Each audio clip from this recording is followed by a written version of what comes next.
County leaders look to crack down on private companies buying up local properties. A new report is shedding light on that issue. It found that one equity firm increased rent prices at nearly double the market rate.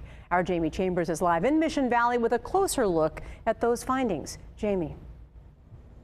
Susan, this was a real story about a Blackstone, a major player in the real estate market, moving in about 2021, right in the middle of the pandemic, and purchasing a large swath of units all over not only the United States, but all over San Diego as well. The new report from the Private Equity Stakeholders Project takes a closer look at America's largest landlord.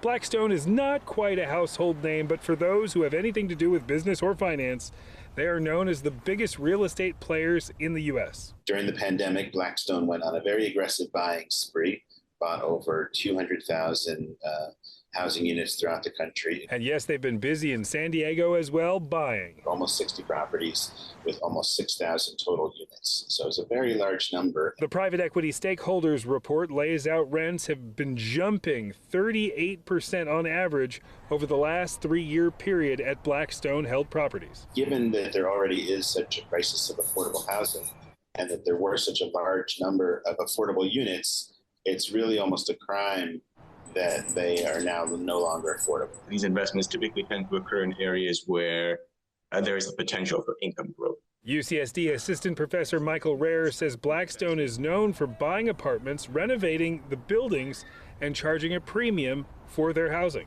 This is another property from Blackstone. It's Mara National City, and residents tell me that it's clean, it's well run, it's safe on a quiet street, but the rents do jump, and they can count on the rents jumping every single year. The assistant professor says the only way to handle runaway rents is with development. Build a single apartment unit in an area. Doesn't have to be a high-income unit, doesn't have to be a low-income unit. It tends to reduce rents for low-income people living in that area. Blackstone released this statement, which reads in part, "We have invested approximately $100 million to improve the lives of thousands of San Diego residents who live in our communities. We have already completed over 44,000 repairs, including those that were previously unaddressed." At the end of the day, it's a question of supply. How many units are out there? And that really is an interesting thing about supply. We just aren't building fast enough across the board. When you speak to residents that live in a Blackstone property, a lot of them did not want to talk to us, but they would tell me two things. They think it's beautifully, it's well run, but they also have that problem with the rents going up, and they do wonder about just how much farther those rents will continue. That's the very latest from Mission Valley. I'm Jaime Chambers. Susan, we'll send it back to you in the studio.